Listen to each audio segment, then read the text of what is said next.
Thank you, Morten. Let me go back to the beginning. So, as Morten said, I'm Steffen. I joined Airtame just about a year ago, just after they hit the market in the summer of 2015. And I think today I'm going to tell you the most tangible thing you can go back home and do in your own business to make more money.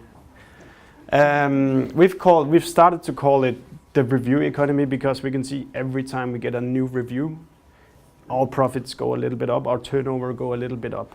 But before jumping into it, let me just give a quick history of what Airtame is.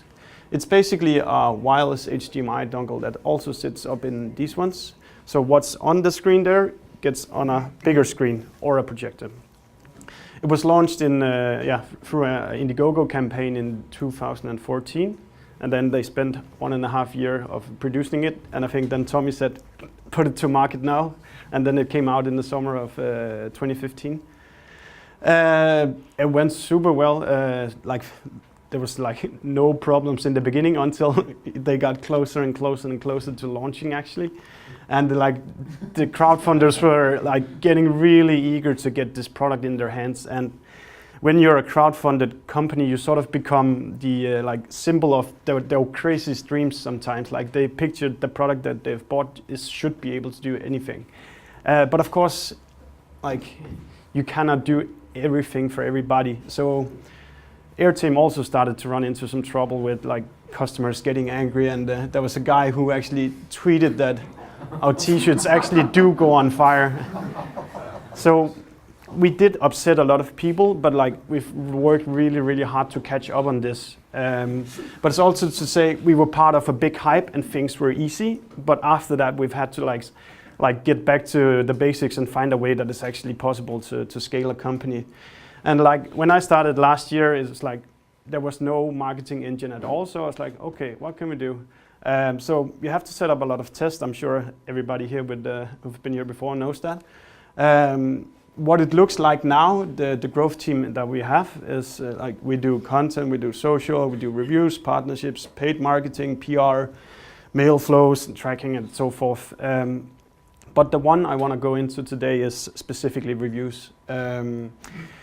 We've started to term it the review economy, and it's basically what's always been happening. You like the product, so you tell somebody about it. We use this, what we call the NPS score. I don't know, hands up how many is familiar with the NPS score? If you are not, I definitely recommend finding out what that is. But it's basically saying from a scale to 1 to 10, how likely are you that you can recommend this product? If you're a 9 or a 10, you cannot shut up about the product. If you're 0 to 6, you will always talk it down in a discussion with a friend. So the more you have that are positive promoters, the more the product actually sells itself. So you could say that that's the only way to get a sustainable product, that people will actually positively talk about it. And for me, it seems like the internet has turned into this just this monster of reviews. It's we have an Amazon page, we have a Trustpilot page, we have a Google store, we have a what's it called, the Apple store as well. There's a Google page, there's a Facebook page, and so forth. The internet just keeps eating more reviews, and you really need to find a structured way of actually generating more reviews. You see it in shops, hairdressers all around, physical shops. Please give us a review if you had a good experience. On the internet, all the algorithms is starting to use the reviews to actually work really well. Okay, which movie should I watch? I think I'll check it on IMDb. What wireless HDMI dongle should I buy? Let me check Amazon and see who has the best reviews. So the internet keeps demanding more reviews, so you need to find a process on how to deal with that. We think we found sort of a product, a solution for it. And this was this was me in January or February or something like that. We've just started to gather some reviews. So I was thinking, okay, what are we doing? Okay, we make a lot of noise about our product, then we sell it. But the key part is actually that we also do follow up and ask people, was it a good experience or was it a bad experience? If it's a good experience, we go for the review. To tell you the sort of simple plan on how to do it, it's really, you absolutely have to create value for your customers. Then you need to build a system that identifies who's happy, who's not happy. Then you need to harvest the goodwill, actually get it in, and then you need to give it an online reflection somewhere. For us, it's been really good with Amazon. For you guys, it might be another place. Some platforms recommend software, some platforms recommend movies, and so forth. The way we've structured it today is that we use something called delighted.com, which 30 days after you buy an Airtame, we flip you the NPS score question. How likely are you to recommend Airtame? If you answer 9 or 10 and do not put anything here, we'll flip a question back to you saying, oh, could you please give us a review on Amazon? If you've answered, oh, it's a little unstable and it would be better if you did not need to install an app, then we flip another question back, but that question goes into Zendesk, and then we can start a dialogue on how can we actually make the customer happy. And in this whole process, we don't move a finger, it just happens automatically, and then we can deal with every single customer, making sure that they get more happy. So I simplified it in emojis. Whatever you do, like you sell a service, you sell a product, you have to care about every single experience that is related to your product. Is it a bad experience? You have to do whatever you can to make it better, and then you have to build a better product. If it's a good experience, then you need to give it an online reflection, and that online reflection will lead you to more growth in the future.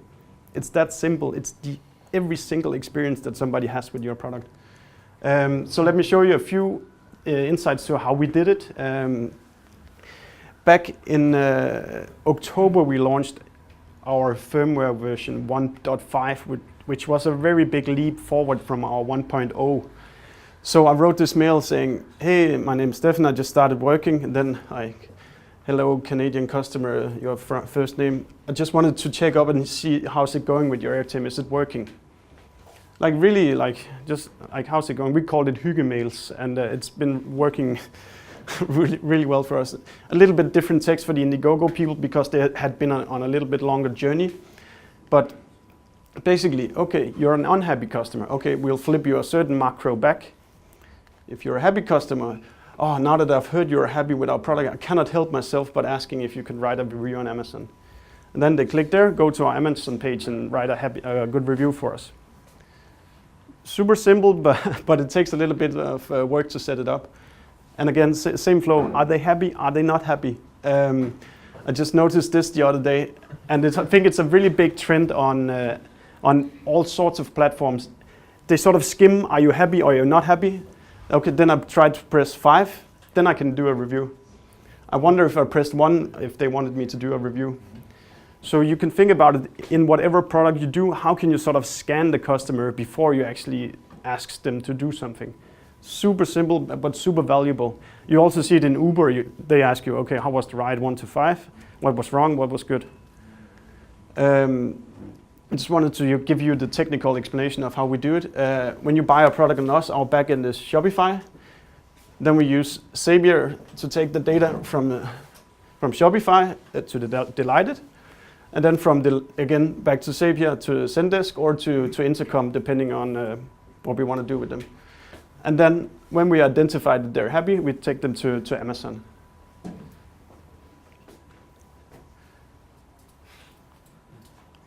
So let's get to the case. Can you make money this way? We put a lot of, in the beginning we put all our reviews on Trustpilot, and absolutely nothing happened to our revenue. So I was a little bit, okay. Then we started putting them on Amazon instead to just sort of test, okay, what can we do with the reviews there? So you have to understand also back in 2015, the first product that came out was really, really bad. I'm looking at Tommy. But now these days it's actually getting to a stage where it's actually pretty solid. And so we had to sort of dig them out of the ground for from 1 star or 2 star to actually getting up to an acceptable rate.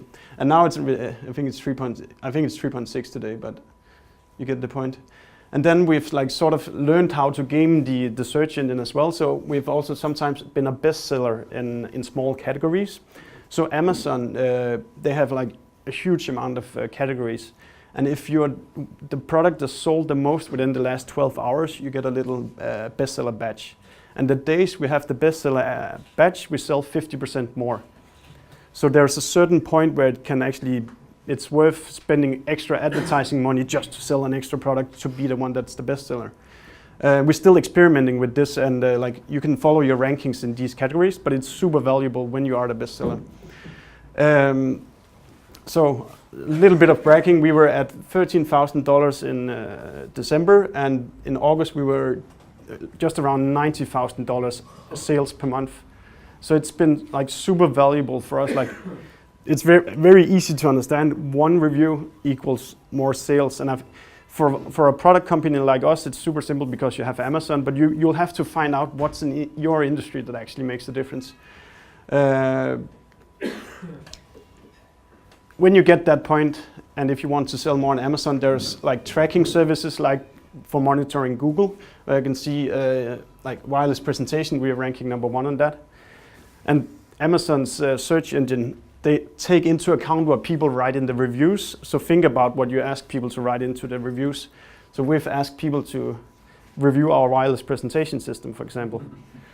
And so the next one we want to do is like, could you please review our HDMI dongle as well? And it makes a big difference because Amazon, they don't use keyword density in what you put on the page, but they do use it in the comments. So there's a big difference. And then the same system, AMC tracker, also like tells you how to optimize your page and what you can do there. And when you got all that in place, you can start also to do the ads. And Amazon is quite fantastic if you want to sell stuff because they don't care about products, they care about how much turnover they make. So there's one called product display where you can say, okay, here's my competitor, I want to show my product next to it. So then you just have to like set up 100 tests, start to run them and see which works, what doesn't work, close the ones that doesn't work, and then open more again to test even further. I think the most important thing we've learned is like that this is the CMO of Slack, and he was asked what's the best advice that he could give a younger self, and was like, I would tell myself that a brand is the sum of every experience a customer has with your company, and a strong brand will always generate longer growth and revenue. So like every single touch point you have with a customer is another opportunity to make them happy. And when you have your system in place, you diagnose them as happy and then you get a review. I think I'll stop there. That's how we found some growth on Amazon. Excellent.